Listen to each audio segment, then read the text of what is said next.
So I recently asked myself, what is Erik Ten Hag's game model at Manchester United? And I come to the conclusion that none of us, as fans and as supporters of the club, actually know what his game model is. So today, we want to take a look at it and decipher it and have a conclusion on whether it's the right step going forward or if we need an immediate change in that game model. So what is a game model? Well, a game model for me personally is a team's tactical philosophy and intent on depicting a particular play style. Teams nowadays have different type of game models. We have the positional play of Pep Guardiola and Manchester City. We have Diego Simeone's very defensive Atletico Madrid. We have the Sean Dyche Route 1. We formerly had Jurgen Klopp's and Hansi Flick high pressing systems and all other styles implemented by all other managers. But note, when it comes to Manchester United, the common critique for Erik Ten Hag is that he is in his third year at United. He's the head coach, and we don't seem to see how an identity, a style of play, or quite simply a game model. Or do we? So, before we get into Erik Ten Hag, we have to look at the type of manager he classifies under. For me personally, there are two major classes of managers, which are the enforcer manager and the enhancer manager. I'll explain in a bit, just be patient with me.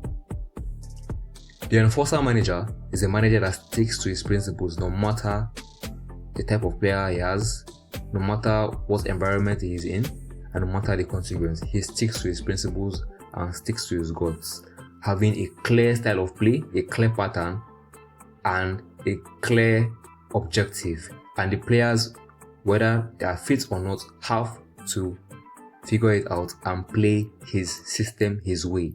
Those who don't make the cuts are usually cut off from the team. Examples of such managers are Pep Guardiola, Roberto De Zerbi, and the likes of Mikel Arteta and Postecoglou. Those are enforcer managers. They were brought to the club to depict that system they are known for, and they have done so quite literally. Pep is known for his positional play. He came to the club, then those who did not fit or who did not fit his system, he cut off and transfer listed them and got in players who fit the system. You can see the case of Pep example once again. He's trading out Claudio Bravo and getting in Ederson Moraes as a better ball playing goalkeeper. That is an enforcer manager.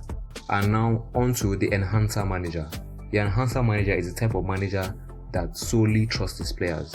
He has his tactics, he has his game model, but his game model is often molded based on the player profiles he has.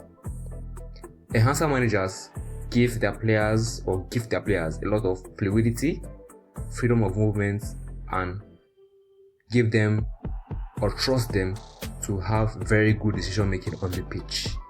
They can put them in various scenarios and trust them to solve or figure out what to do next on their own.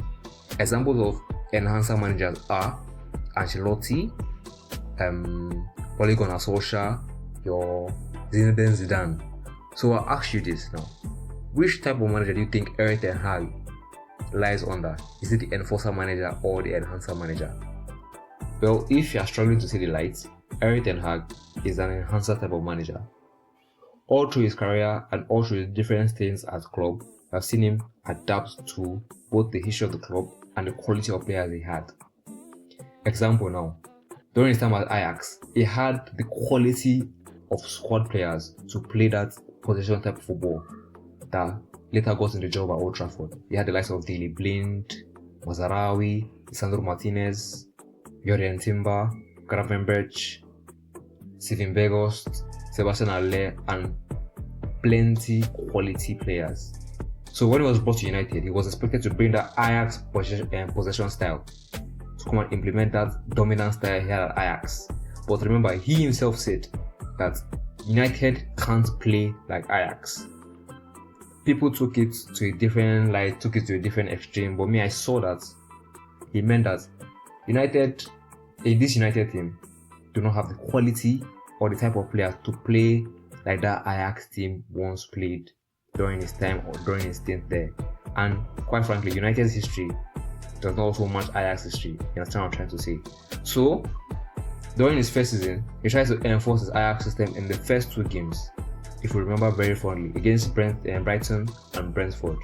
Brighton we lost 2-1 and we got a 4-0 thrashing against Brentford. Then he saw that this Ajax system could not work at United at first. So we're under Erik Ten Hag's 3rd season, and he's under a new ownership in INEOS, who are trying to take United back to their former glory. And now we ask ourselves, what is Erik Ten Hag's game model once again? Well, to some, the game model is a clear-cut pattern of play, a clear-cut style of play. But for me, a game model is a set of core principles that you instill in a team, despite their current trials and tribulations, in the hope that in the near future, it will bring about sustainability and success. So, Erik Ten Hag basically has to set a game model that is based on Manchester United's DNA. And what is Manchester United's DNA? Manchester United are a team known for being combative, aggressive, challengers, being dominant, and quite simply being fast, transitional teams that are direct with their attacks. So now, I ask you, can we see the game model on the pitch? The answer is yes.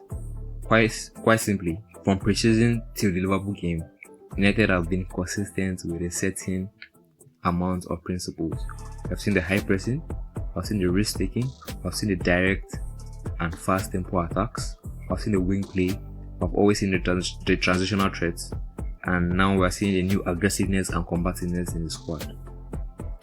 United so far have started the season a little bit poorly, but with the new game model, I actually have a belief that it will change in the long run. So what Erik Ten Hag needs is your patience and support. What Erik Ten Hag needs to do also is to make good and sharp improvements.